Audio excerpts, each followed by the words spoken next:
हरियाणा में 3 निर्दलीय विधायकों के समर्थन वापसी के बाद जेजेपी ने गवर्नर से बीजेपी सरकार का फ्लोर टेस्ट करवाने की मांग की है। जजपा के राष्ट्रीय अध्यक्ष पूर्व डिप्टी सीएम दुष्यंत चौटाला ने दावा किया है कि उन्होंने गवर्नर को चिट्ठी लिखी है जिसमें कहा है कि सरकार का फ्लोर टेस्ट करवाएं। अगर इनके पास बहुमत नहीं है तो तुरंत राष्ट्रपति शासन लगाए। दुष्यंत चौटाला ने भाजपा पर नए तरीके से हॉर्स ट्रेडिंग करने का आरोप भी लगाया है। मनोहर लाल खट्टर के सीएम रहते दुष्यंत चौटाला भी भाजपा जजपा की गठबंधन सरकार में 4.5 साल डिप्टी सीएम रहे। भाजपा सरकार से समर्थन वापस लेने वाले पुंडरी से विधायक रणधीर गोलन, नीलोखेड़ी से धर्मपाल गोंदर और चरखी दादरी से विधायक सोमवीर सांगवान ने गवर्नर को ही समर्थन वापसी का पत्र भेजा है। वहीं भाजपा के पास हरियाणा में सरकार बचाने के 3 रास्ते बचे हुए हैं। वे विपक्ष के पास भी 2 रास्ते हैं जिससे वह इस सरकार को गिरा सकते हैं। सूत्रों के मुताबिक इसके लिए विपक्ष मानसून सेशन का इंतजार कर रहा है। दुष्यंत चौटाला ने कहा कि 2 महीने पहले बनी सरकार अल्पमत में चली गई। उनको सपोर्ट करने वाले एक भाजपा और एक निर्दलीय ने इस्तीफा दे दिया। 3 निर्दलीय विधायकों ने समर्थन वापस ले लिया है। जजपा ने खुलकर कहा है कि अगर सरकार के खिलाफ अविश्वास प्रस्ताव आता है तो हम बाहर से उसका समर्थन करेंगे।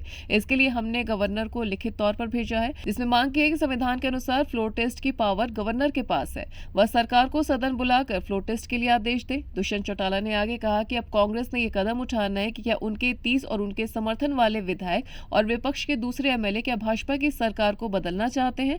वह बदलाव के लिए कदम उठाए। विश्वास खो चुकी सरकार को बदलने के लिए गवर्नर को लिखकर भेजे। हमने कल ही गवर्नर को चिट्ठी भेजी है। 88 विधायक हैं और 45 का समर्थन चाहिए। इससे पता चलेगा कि सरकार के साथ 44 में से कितने विधायक हैं। इसी के साथ दुष्यंत चौटाला ने कहा कि हम सोचते थे कि हॉर्स ट्रेडिंग बंद हो गई है, मगर भाजपा ने प्रदेश में इसे नए तरीके से चलाया। जब तक संगठन के आदेश हों, विप के आदेश हों, सभी विधायकों को उसका पालन करना पड़ेगा।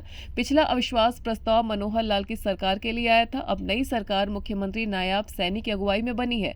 उसी सरकार के 3 लोगों ने समर्थन वापस लिया है। अब गवर्नर को देखना है कि वह सरकार के बहुमत के लिए फ्लोर टेस्ट कराए। अगर सरकार के पास बहुमत नहीं है तो तुरंत राष्ट्रपति शासन लगाए।